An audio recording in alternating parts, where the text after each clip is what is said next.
ఓం శ్రీ మాత్రే నమ. జై దుర్గమ్మ తల్లి. దుర్గమ్మ తల్లి భక్తులందరికీ నమస్కారం అండి. అందరూ కూడా ఎప్పుడూ కూడా ఆనందంగా ఉండాలని చెప్పి ఆ దుర్గమ్మ తల్లి తరపున నేను కూడా మనస్ఫూర్తిగా కోరుకుంటున్నాను. ఈరోజు దుర్గమ్మ తల్లి అందించే సందేశం ఏమిటి అంటే కనుక, బిడ్డ, మార్చి 14వ తేదీన జరగబోయేది ఇదే. అదృష్టం తలుపు తడుతుంది, డబ్బు రాబోతుంది. వినకపోతే నిజంగా ఇది నీ కర్మేనమ్మా అని చెప్పి ఏదో తెలియని సందేశాన్ని ఈరోజు దుర్గమ్మ తల్లి మనకు అందించారనుకుంటాను. మరి దుర్గమ్మ తల్లి ఏ సందేశం అందించినా కూడా అది మన భవిష్యత్తుకు పునాది అని చెప్పి అందరికీ కూడా తెలిసిన విషయమే కదా. మరి ఎవరికైతే దుర్గమ్మ తల్లి గారి మీద పూర్తి నమ్మకం, విశ్వాసం ఉంటాయో వారందరూ కూడా ఈ వీడియోకి ఒక చిన్న లైక్ ఇచ్చి వీడియోని వినడం స్టార్ట్ చేయండి. అంతేకాకుండా కామెంట్ సెక్షన్లో జై దుర్గమ్మ తల్లి అని కామెంట్ చేయండి. ఇక ఆలస్యం చేయకుండా దుర్గమ్మ తల్లి యొక్క సందేశం ఏమిటో ఇప్పుడు మనం తెలుసుకుందాం బిడ్డ. మార్చి 14వ తేదీలో జరగబోయేది తెలిస్తే నిజంగా నువ్వు చాలా సంతోషపడతావమ్మా. అదృష్టం తలుపు తట్టబోతుంది. ముఖ్యంగా మార్చి 14వ తేదీన లక్ష్మీ జయంతి మరియు హోలీ పౌర్ణమి ఈ రెండు కలిసి వచ్చిన చెప్పిన ఈ చిన్న పని చేసుకుంటే జీవితాంతం కూడా సంతోషంతో నీ జీవితం నిండిపోతుంది. నీ జాతకంలో ఉన్న దోషాలు మొత్తం కూడా తొలగిపోయి నీ జీవితంలోకి అదృష్టం అనేది అడుగు పెడుతుంది. నువ్వు పట్టిందల్లా కూడా బంగారం అవుతుంది. నువ్వు ఏది కోరినా కూడా అదే జరుగుతుంది బిడ్డ. నేను చెప్పిన ఈ చిన్న పని చేసుకో. దానికంటే ముందు నేను నీ కోసం ఒక 6 మాటలు చెబుతాము అని చెప్పి అనుకుంటున్నాను. ఎవరైతే ఈ 6 మాటలను చక్కగా వారి జీవితంలో ఆచరిస్తే వారు ఏది చేసినా కూడా కలిసి వస్తుంది. అంతేకాకుండా భవిష్యత్తులో వారికంటూ ఒక ప్రత్యేకమైన స్థానం ఎదుటివారి దృష్టిలో ఏర్పడుతుంది. బిడ్డ, నా బిడ్డ ఎప్పుడూ కూడా గొప్ప స్థాయిలో ఉండాలి అన్న ఉద్దేశంతోనే ఈ విషయాలను నేను మీతో పంచుతున్నాను బిడ్డ. నా మాట పెడచెవిన పెట్టకు. ఈ మాట నువ్వు వినకపోతే ఇప్పుడు అనుభవిస్తున్న కష్టాలన్నింటికీ కూడా నువ్వు చేస్తున్న తప్పులు పదే పదే చేసి ఇంకా కష్టాల పాలవుతావు. ఎందుకంటే ఏ తల్లి కూడా తన బిడ్డ కష్టకాలంలో ఉంటే చూడలేదమ్మా. నా బిడ్డ ఎప్పుడూ కూడా సంతోషాలు అనుభవించాలి, భోగాలు అనుభవించాలి అని చెప్పే ఏ తల్లి అయినా కోరుకుంటుంది. అలాగే నేను కూడా అదే కోరుకుంటున్నాను బిడ్డ.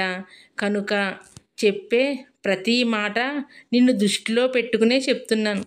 జాగ్రత్తగా విను బిడ్డ. ఎప్పుడైనా కానీ ఎదుటివారు నిన్ను చూసినప్పుడు కానీ లేదా నువ్వు ఎదుటివారిని చూసినప్పుడు కానీ నీ గురించి కానీ లేదా నువ్వు ఎదుటివారి గురించి కానీ ఒక అంచనా అంటూ వేస్తూ ఉంటావు. అదేంటి అంటే కనుక వారు తెలివిగా ఉన్నారా, తెలివిగా మాట్లాడుతున్నారా, వారి పద్ధతి ఎలా ఉంది, నిజంగా వారి మాట మనం వినొచ్చా, వారిని నమ్మొచ్చా అని చెప్పి ఎదుటివారిని మనం అంచనా వేస్తూ ఉంటాం. అలాగే నీతో మాట్లాడేవారు కూడా ఖచ్చితంగా నిన్నంటూ ఒక అంచనా వేసుకుంటూ ఉంటారు. కనుక ఎప్పుడైనా కానీ ఎందుకు, ఎప్పుడు, ఎలా, ఎంతవరకు అని తెలిసిన వ్యక్తే తెలివైన వ్యక్తిగా గుర్తించబడతారు. బిడ్డ, అందరూ కూడా మౌనంగా ఉండరు. కొంతమంది లొడలొడ మాట్లాడుతూ ఉంటారు. కొంతమంది చిన్నదాన్నే పెద్దదిగా తీసుకుని గొడవ పడుతూ ఉంటారు. కొంతమంది తెలివిగా సైలెంట్గా ఉంటారు. ఇలా తెలివిగా మౌనంగా ఉండే వారితో చాలా జాగ్రత్తగా ఉండాలి. వారితో స్నేహమైనా కానీ, వారితో వ్యాపారమైనా కానీ, వారితో సంబంధమైనా కానీ, వారితో స్నేహమైనా కానీ ఆచితూచి చేయాలి అని చెప్పి గుర్తుంచుకోవాలి బిడ్డ. ఎప్పుడైనా కానీ సైలెన్స్ అనేది మనిషి జీవితానికి అద్భుతంగా ఉపయోగపడుతుంది. మీ మాటే ఎదుటివారికి బలం అవుతుంది. ఒక్కోసారి మీ మాటే ఎదుటివారికి బలహీనం అవుతుంది. ఒక దెబ్బ కొట్టినా కానీ మర్చిపోతారేమో కానీ మనుషులు ఒక మాట అంటే మాత్రం జీవితాంతం ఆ మాటని పట్టుకుని పదే పదే గుంజుకుంటూ ఉంటారు. కనుక మనిషి మాట మాట్లాడేటప్పుడు ఆచితూచి మాట్లాడాలి అని చెప్పి గుర్తుంచుకోవాలి బిడ్డ. అందులో నేను చెప్పే మొదటి మాట ఏంటి అంటే కనుక సైలెన్స్ మేక్ ఓపెన్ కన్ఫ్యూజ్డ్. అంటే నువ్వు ఒక స్థానానికి వెళ్ళినప్పుడు అక్కడ అందరూ కూర్చుని ఒక విషయం గురించి మాట్లాడుకుంటూ ఉంటారు.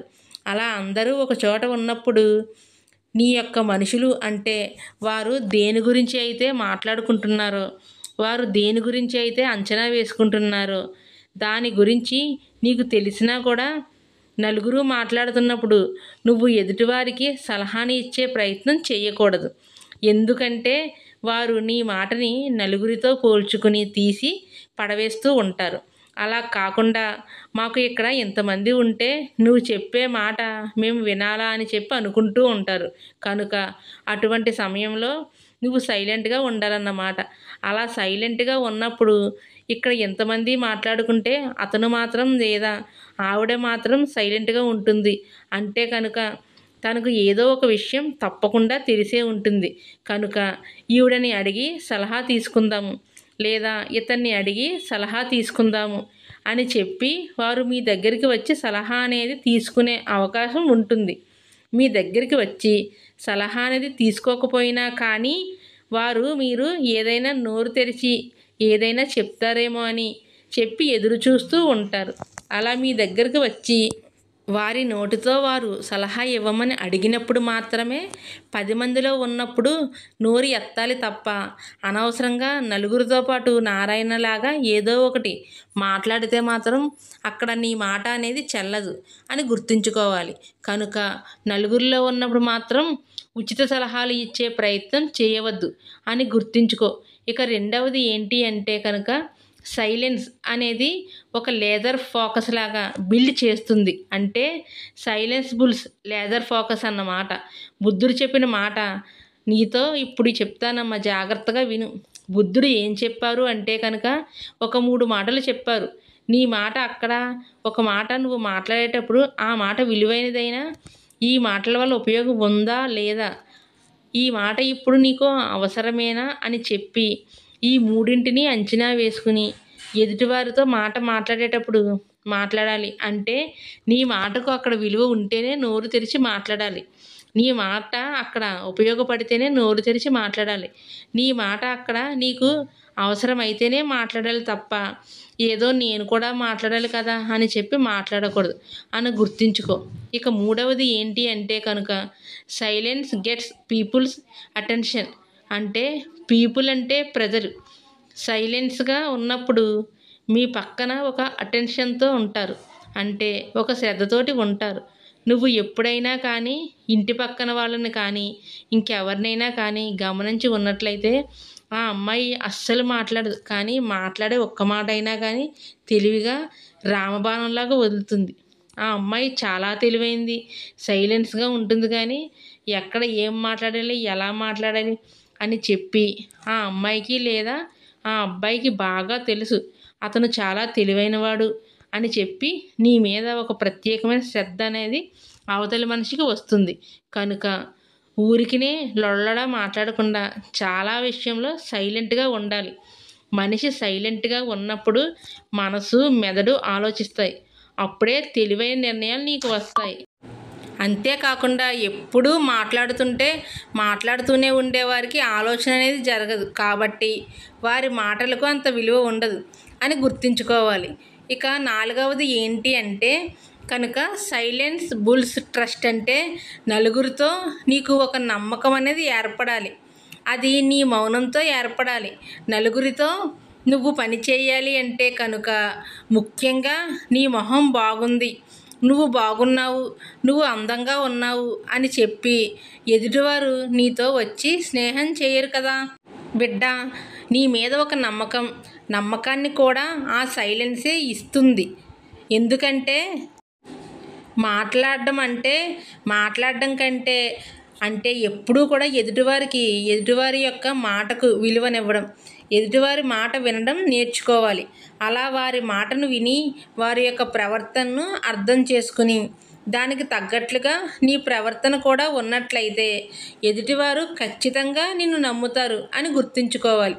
కనుక సైలెన్స్గా ఉన్న వాళ్ళ మీద ఎదుటివారికి ఒక నమ్మకం కూడా ఏర్పడుతుంది. అది కేవలం ఒక మౌనంతోనే రాదు, వారి యొక్క క్రియలను బట్టి కూడా వస్తుంది అని గుర్తుంచుకోవాలి. ఇక ఐదవది ఏంటి అంటే కనుక సైలెన్స్ బుల్స్ స్ట్రెంగ్త్. అంటే నీ యొక్క మౌనం యొక్క బలాన్ని కూడా పెంచుతుంది అని గుర్తుంచుకో. అందరిలో ఉన్నప్పుడు మాట్లాడొద్దు అని చెప్పాను కదా తల్లి. అదేవిధంగా అందరిలో ఉన్నప్పుడు తెలివిగా ఎందుకు, ఎప్పుడు, ఎలా, అవసరం ఎంతవరకు అని ఆలోచించి మాట్లాడేవారికి బలం కూడా ఎక్కువగా ఉంటుంది. అంటే నువ్వు చాలామంది పెద్ద మనుషులను గమనించి ఉన్నట్లయితే వారు లొడలడా మాట్లాడరు.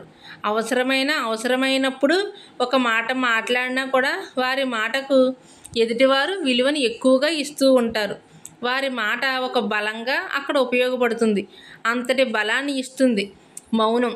కనుక ఆలోచన జ్ఞానంతో మనసుతో ఆలోచించి పెదవుల వెంట వచ్చిన ఒక చిన్న మాట అయినా కానీ నీ యొక్క బలాన్ని, నీ యొక్క స్టేటస్ని పెంచుతుంది అని గుర్తుంచుకో.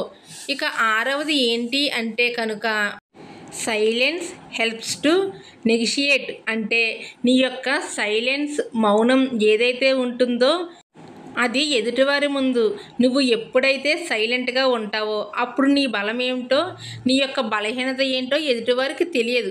అలా తెలియకపోవడం వల్ల నీకు ఒక చిన్న ఉదాహరణ చెప్తాను. నువ్వు ఏదైనా ఉద్యోగానికి వెళ్ళావు. నీ యొక్క యజమాని నీ ముందు కూర్చుని నువ్వు ఎంత జీతాన్ని ఎక్స్పెక్ట్ చేస్తున్నావు అన్నప్పుడు నువ్వు సైలెంట్గా ఆలోచించుకోవాలి. వారు అలా ఆలోచనలో నువ్వు పడినప్పుడు ఎంత అడుగుతారో, అతని యొక్క ఆ సర్టిఫికెట్స్కి ఎంత వాల్యూ ఉందో, ఇతను ఎక్కువ ఎక్స్పెక్ట్ చేస్తున్నాడేమో అని చెప్పి వారు ఒక కన్ఫ్యూజ్లోకి వెళ్ళిపోతారు. అలా కన్ఫ్యూజ్లోకి వెళ్ళి నువ్వు లేట్గా మాట్లాడేలోపే వారే నీకు ఒక అమౌంట్ని చెప్తూ ఉంటారు. ఆ అమౌంట్ మీద నువ్వు ఇంకొంచెం అడగగలిగితే ఆ టైంలో నువ్వు నిజంగా జీతాన్ని ఎక్కువగా అడిగినట్లు అవుతుంది. దానికి వారు ఒప్పుకున్నట్లు కూడా అవుతుంది అన్నమాట. అంటే సైలెన్స్ అనేది ఎదుటివారి యొక్క భయాన్ని కూడా గుర్తు చేస్తుంది. దానివల్ల నువ్వు లాభాన్ని కూడా పొందవచ్చు అని చెప్పి గుర్తుంచుకోవాలి బిడ్డ.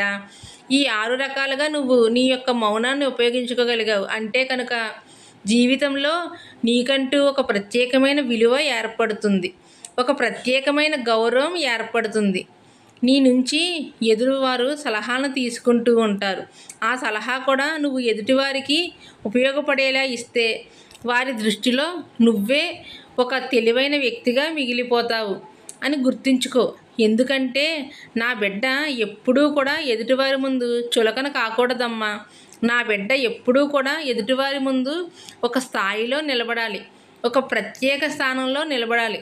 అప్పుడే నాకు సంతోషంగా ఉంటుంది అని చెప్పి ఈరోజు దుర్గమ్మ తల్లి మనకు ఈ 6 ముఖ్యమైన మాటలు చెప్పారు. ఇక అసలు విషయానికి వస్తే మార్చి 14వ తేదీలో బిడ్డ ఎవరైతే ఈ వీడియో చూస్తున్నారో ముఖ్యంగా ఆ రోజు లక్ష్మీ జయంతి మరియు పౌర్ణమి. ఎవరైతే ఈలోగా ఈ చెప్పిన ఈ చిన్న పని చేసుకుంటే వారు పట్టిందల్లా కూడా బంగారం అవుతుంది. అదేంటి అంటే కనుక తెల్లవారుజామునే నిద్రలేచి ఇల్లు వాకిళ్ళు శుభ్రపరుచుకున్న తర్వాత చక్కగా తలంటు స్నానం చేయాలి.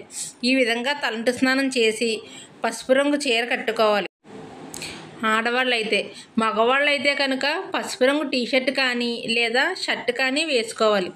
తరువాత అమ్మవారు ముందు అంటే ఆ లక్ష్మీదేవి అమ్మవారి ముందు చిన్న పీట వేసి పీట మీద ముగ్గు వేసి ఆ ముగ్గు పైన పిండితో దీపాన్ని చక్కగా తయారు చేసుకుని దాని మీద గంధంతో లక్ష్మీదేవికి ఇష్టమైన పసుపు కుంకుమ బొట్టు పెట్టి అందులో ఆవునేతిని పెట్టి ఆవునేతితో ఒక యాలకుని వేసి చక్కగా పసుపు బొత్తులతో దీపారాధన చేస్తే కనుక ఆ దీపారాధన చేసుకునే సమయంలో నువ్వు ఏదైతే సంకల్పాన్ని కోరుకుంటావో ఆ సంకల్పం ఏంటో చెప్పుకుని నీకు నచ్చిన వారితో పెళ్ళి కావాలని, చేస్తున్న వ్యాపారంలో బాగా కలిసి రావాలి అని, లేదా ఆరోగ్యం చక్కగా ఉండాలి అని, లేదా సొంత ఇల్లు కట్టుకోవాలని, కానీ నీ భర్త మారాలి అని, కానీ ఏదైతే నువ్వు సంకల్పం చేసుకుంటావో నువ్వు ఆ దీపాన్ని వెలిగించి సంకల్పం చేసుకోవాలి.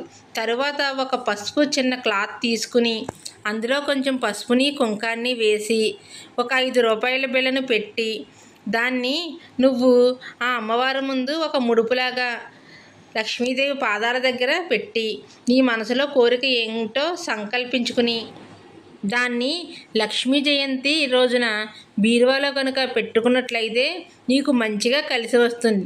డబ్బు పరంగా అయినా కానీ లేదా బంగారం రూపంలోనైనా కానీ మంచిగా కలిసి వస్తుంది. డబ్బు అనేది అలా ప్రవాహంలో దూసుకు వస్తూనే ఉంటుంది అని గుర్తుంచుకోవాలి.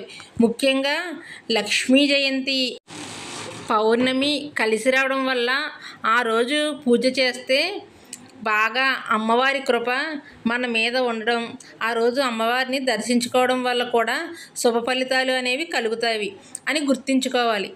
ఇక మార్చి 14వ తారీఖుల్లో కూడా ఆ పని చెయ్యాలి అనుకుంటున్నారో ఆ పని చేయడం కానీ, లేదా ఏదైనా ప్రారంభించాలి అనుకుంటే కనుక దాన్ని ప్రారంభించుకుంటే కూడా మీకు చక్కగా కలుసుబాటుతనంగా ఉంటుంది. అంతేకాకుండా మీకు ఎటువంటి బాధ అనేది ఆ రోజు కలగదు. చాలా సంతోషంగా ఆనందంగా ఉంటారు. మీ మీద ఉండే నెగిటివ్ ఎనర్జీ కూడా చాలా వరకు తగ్గుతుంది. మీ జాతక దోషాలు తొలగించుకోవడానికి ఆ రోజు చాలా మంచిది. అమ్మవారి గుడికి వెళ్ళి అమ్మవారికి మాలను ధరింపచేసి గుడికి ముందు 5 ప్రదక్షిణాలు చేసినా కానీ మీకు శుభప్రదంగా ఉంటుంది అని చెప్పి గుర్తుంచుకోవాలి. అంతేకాకుండా ఆ రోజు అమ్మవారి గుడికి వెళ్ళి అలాగే శివాలయానికి వెళ్ళి పరమేశ్వరుని దర్శించుకున్న, లింగ రూపంలో ఉన్న ఆ శివుని దర్శించుకున్నా కూడా మీకు శనిగ్రహ దోషాలు ఉంటే అవి కూడా తగ్గుముఖం పట్టే అవకాశం ఉంటుంది. ముఖ్యంగా చాలా చక్కగా మనం చెప్పుకోవాలి అంటే కనుక మార్చి 14వ తారీఖున మీరు ఏ పని చేసినా కూడా కలిసి వస్తుంది. అందులో లక్ష్మీ జయంతి పౌర్ణమి కలిసి రావడం వల్ల నేను చెప్పిన చేస్తే అద్భుత ఫలితాలు అనేవి కలిసి వస్తాయి. కనీసం కొబ్బరి చిప్పలో ఆవునేతిని వేసి ఆ రోజు దీపాన్ని పెట్టినా కూడా చాలా అద్భుత ఫలితం ఉంటుంది. ఈ లక్ష్మీ జయంతి పౌర్ణమి కలిసి రావడం వల్ల ఆ రోజు మీరు ఒక్క దీపాన్ని వెలిగించినా మీరు 9 జన్మల వరకు దీపాన్ని వెలిగించినంత పుణ్యఫలం అనేది దక్కుతుంది. ఈ లక్ష్మీ జయంతి రోజు మీరు అమ్మవారికి ఒక పుష్పాన్ని సమర్పిస్తే మీరు సమర్పించినంత పుణ్యఫలం అనేది దక్కుతుంది. ఈ లక్ష్మీ జయంతి రోజు మీరు లక్ష్మీ అమ్మవారి గుడికి వెళ్ళి 5 ప్రదక్షిణాలు చేస్తే 9 జన్మల వరకు మీరు ఆ అమ్మవారిని పూజించినంత ఫలితం దక్కుతుంది. ముఖ్యంగా మార్చి 14వ తారీఖు లక్ష్మీ జయంతి రోజు మీరు ఏ అమ్మవారి ముందు దీపం పెట్టినా కూడా మీరు 9 జన్మల వరకు దీపం పెట్టినంత పుణ్య ఫలితం అనేది దక్కుతుంది. కనుక 14వ తారీఖున మాత్రం ఈ అవకాశాన్ని, ఈ అదృష్టాన్ని ఉపయోగించుకోకుండా మాత్రం ఉండొద్దు. మీకు కలుసుబాటుతనం రావాలి అన్నా కానీ, మీరు పట్టిందల్లా బంగారం కావాలి అన్నా కానీ, మీ సంకల్పం సిద్ధింప చేసుకోవాలి అన్నా కానీ ఈ లక్ష్మీ అమ్మవారి జయంతి రోజున మీకు అద్భుతంగా ఉపయోగపడుతుంది. ఆ రోజు మీకు అనుకూలంగా ఉన్నది కనుక మీరు ఏదైనా చేసుకోవచ్చు. ఏదైనా వస్తువు కొనాలి అనుకున్నా కూడా ఆ రోజు మీకు చక్కగా అనుకూలంగా ఉంటుంది. కాబట్టి ఆలోచించకుండా కొనుక్కోవచ్చు. అంతా మంచి జరుగుతుంది అని చెప్పి గుర్తుంచుకోండి అని చెప్పి ఈరోజు దుర్గమ్మవారు మనకు చాలా చక్కటి సందేశాన్ని అందించారండి. అంతేకాకుండా ఎవరైనా అప్పు ఇచ్చి మీకు తిరిగి ఇవ్వకపోతే కనుక ఆ రోజున తప్పకుండా అప్పు అడిగినట్లయితే వారే స్వయంగా మీ ఇంటికి వచ్చి మరీ మీ బాకీ తీరుస్తారు అని కూడా గుర్తుంచుకోండి. ఆ రకంగా కూడా మీకు డబ్బు వచ్చే అవకాశం ఉంది. ఆ రోజును ఉపయోగించుకోండి అని చెప్పి ఈరోజు దుర్గమ్మ తల్లి మనకు చాలా చక్కటి సందేశాన్ని అందించిందండి. మరి ఈ సందేశంలో ఆంతర్యం ఏంటో మీ అందరికీ తెలుసు అనుకుంటున్నాను. ఈ వీడియో కనుక నచ్చింది అనుకుంటే, అర్థమైంది అనుకుంటే ఈ వీడియోకి ఒక చిన్న లైక్ ఇచ్చి కింద కామెంట్ సెక్షన్లో జై దుర్గమ్మ తల్లి అని చెప్పి టైప్ చేసి ఛానల్కి వస్తే సబ్స్క్రైబ్ చేసుకుని మరొక మంచి సందేశంతో తప్పకుండా కలుసుకుందాం. అంతవరకు కూడా దుర్గమ్మ తల్లి ఆశీస్సులు మీపై ఉండాలి అని చెప్పి మనస్ఫూర్తిగా కోరుకుంటూ సర్వే జన సుఖినో భవంతు. జై దుర్గమ్మ తల్లి.